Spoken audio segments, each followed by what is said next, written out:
नमस्कार सभी को। आज देखिएगा हम इंट्रोडक्शन टू कंप्यूटर में आपको बताएंगे कि कंप्यूटर की जो आपकी विशेषताएं होती हैं वो क्या होती हैं और कंप्यूटर का यूजेस किन किन एरियाज़ में किया जाता है और मेमोरी टर्म्स के बारे में बताएंगे, यानी कि जो मेमोरी यूनिट्स होती हैं जैसे आपका बिट हो गया, बाइट हो गया, एमबी हो गया, केबी है, जीबी है, टीबी है, वाईबी है, जेडबी है, ठीक है। इन सब के बारे में हम बताएंगे और सबसे लार्जेस्ट मेमोरी कौन सी है इसके बारे में आज हम जो है चर्चा करेंगे। तो चलिए शुरू करते हैं यहाँ पे आज के जो है टॉपिक पे। देखिए टॉपिक है हमारा, सबसे पहले रहेगा कैरेक्टरिस्टिक्स ऑफ कंप्यूटर। देखिएगा कंप्यूटर का जो मेन पॉइंट्स है वो पूरा यहीं से आपका स्टार्ट होता है। चलिए देखते हैं यहाँ पे जो नंबर 1 कैरेक्टरिस्टिक है क्या आपकी स्पीड है। क्या है आपका यहाँ पे स्पीड है, यानी कि जितना बढ़िया कंप्यूटर आपका होगा यानी कि उसमें जितनी अच्छी उसका आपके कंप्यूटर का प्रोसेसर होगा, आपके कंप्यूटर में मेमोरी होगी यानी कि रैम होगी आपकी, और अब तो जो और स्पीड बढ़ाने के लिए एसएसडी का यूज़ करने लगे यानी कि सॉलिड स्टेट ड्राइव का यूज़ करने लगे। तो जितना बढ़िया यहाँ पे प्रोसेसर होगा उतना ही अच्छी कंप्यूटर का क्या होगा स्पीड होगा। और आजकल जो है कंप्यूटर जो यूज़ की जा रही है, ठीक है, 10⁹ नैनो सेकेंड की स्पीड तक दे रहे हैं। कितना? 10⁹ नैनो सेकेंड तक। अगला देखते हैं यहाँ पे, फिर आता है एक्यूरेसी। क्या है यहाँ पे?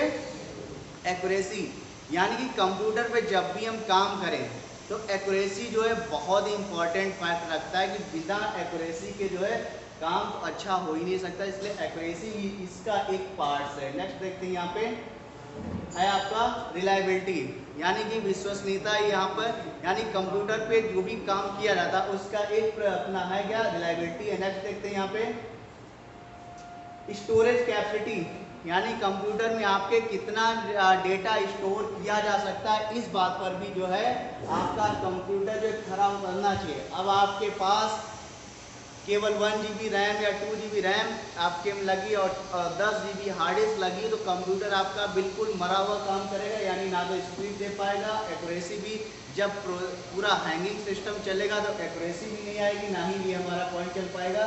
तो इसलिए स्टोरेज कैपेसिटी जो है बहुत ही इंपॉर्टेंट है। चलिए नेक्स्ट देखते हैं, फिर आएगा यहाँ पे क्या है वर्सेटिलिटी, ठीक है, इसमें भी बहुत ही आपका जो है इंपॉर्टेंट पार्ट्स रखते हैं सब। नेक्स्ट क्या है reduction in man power. Reduction in man power सबसे महत्वपूर्ण तो ये हो गया, जब से कंप्यूटर आ गया, कंप्यूटर जब से आया है तो क्या हो गया रिडक्शन इन मैन पावर, यानी कि 100 लोगों का काम एक अकेला कंप्यूटर कर सकता है, कर रहा है। एक व्यक्ति को दे दिया गया कि आप जो है एक व्यक्ति को यहाँ पे पहले क्या होता था स्कूल ऑफिस में देखते होंगे टीसी काटने के लिए एक अलग काउंटर होता था, फीस जमा करने के लिए एक अलग होते थे। मैं एक एग्जांपल के तौर पे ले रहा हूँ, ठीक है, टीसी के लिए अलग हो गया, ठीक है, और फीस काटने के लिए अलग है। लेकिन अब क्या है कंप्यूटर आ जाने से एक सॉफ्टवेयर प्रोसेस हो गया, उसी में स्टूडेंट का पूरा बायोडाटा उसी में आ जाता है, name, father name, date of birth, address, सब कुछ, और टीसी भी उसी पे एक क्लिक करके टीसी हो गया, फीस भी उसी में जमा गया। यानी कि कई लोगों का काम एक अकेला व्यक्ति जो है दे दिया गया कंप्यूटर, भैया तुम्हारे जिम्मे ये काम है, यानी क्या हुआ इससे मैन पावर का क्या हुआ रिडक्शन हो गया। आगे देखते हैं रिडक्शन इन पेपर वर्क, बहुत सही है क्योंकि पेपर वर्क इससे क्या हो गया पूरी तरह से घट गया है। अब पेपर में क्या होता था, हमने कुछ लिखा, अब अगर उसमें कुछ भी चेंजेस है, अगर पेपर में कुछ भी चेंजेस होता है तो उसको क्या करते थे, उसको क्रॉस करते थे, यानी पूरा पेपर हमारा क्या हो गया वेस्ट हो गया।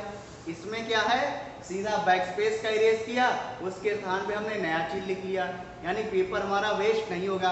जब हमने देख लिया उसका लेआउट, उसका प्रिंट प्रीव्यू कि हाँ अब इसमें कोई करेक्शन नहीं है, उसी पेज को हम क्या करते हैं प्रिंट कर लेते हैं। इससे क्या हुआ पेपर भी वर्क क्या हुआ आपका कम हुआ।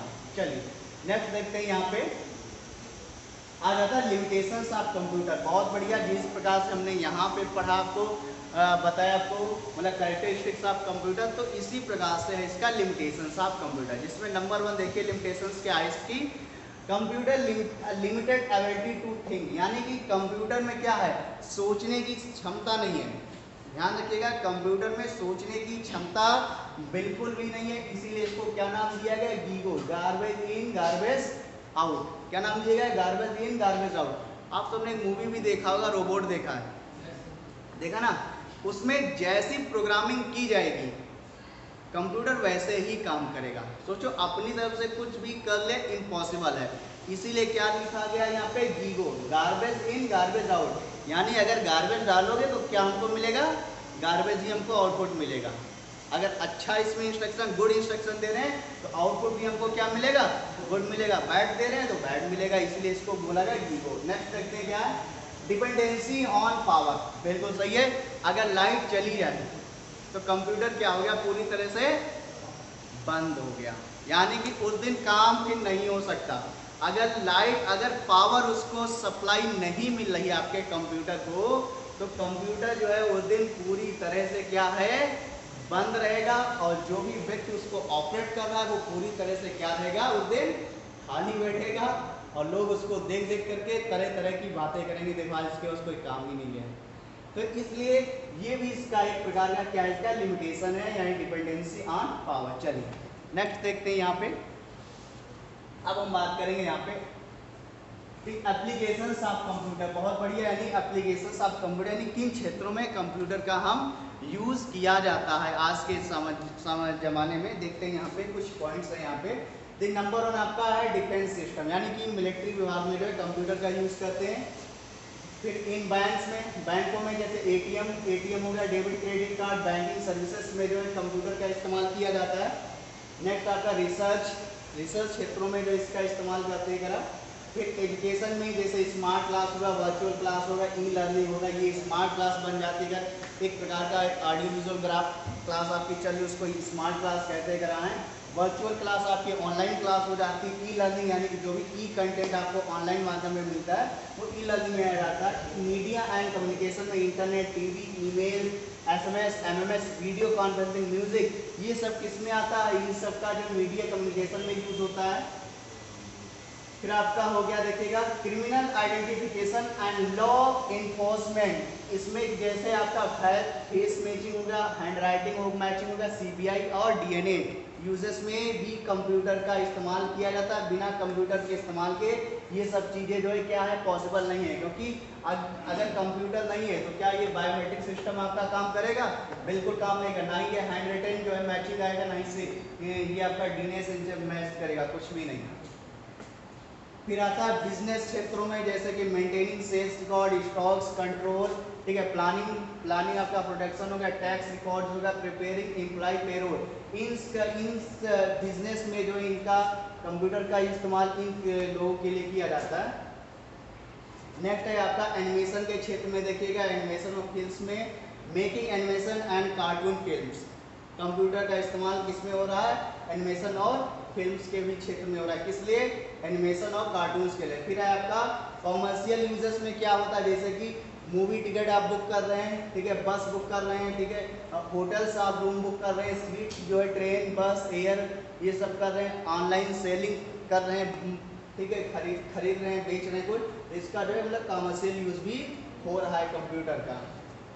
फिर है इंजीनियरिंग के क्षेत्र में देखिएगा, जैसे कि आपका कैड हो गया, ठीक है, मतलब कंप्यूटर एडेड डिजाइन का, ठीक है, कंप्यूटर एडेड इंजीनियरिंग हो गया, कंप्यूटर एडेड मैन्युफैक्चरिंग हो गया, इनमें भी जो है कंप्यूटर का जो है इस्तेमाल किया जा रहा है लगातार।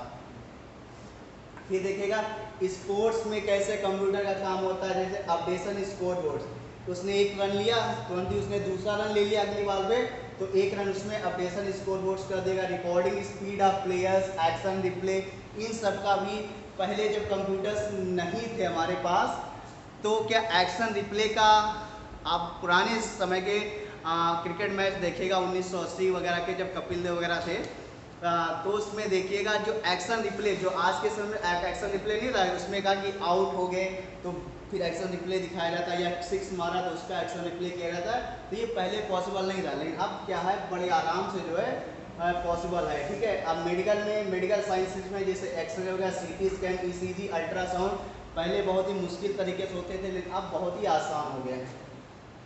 फिर आपका मोबाइल देखिएगा, मोबाइल एंड कंप्यूटिंग में स्मार्टफोन्स हो गए, टैबलेट हो गए, पीडीए यानी कि पर्सनल डिजिटल असिस्टेंट।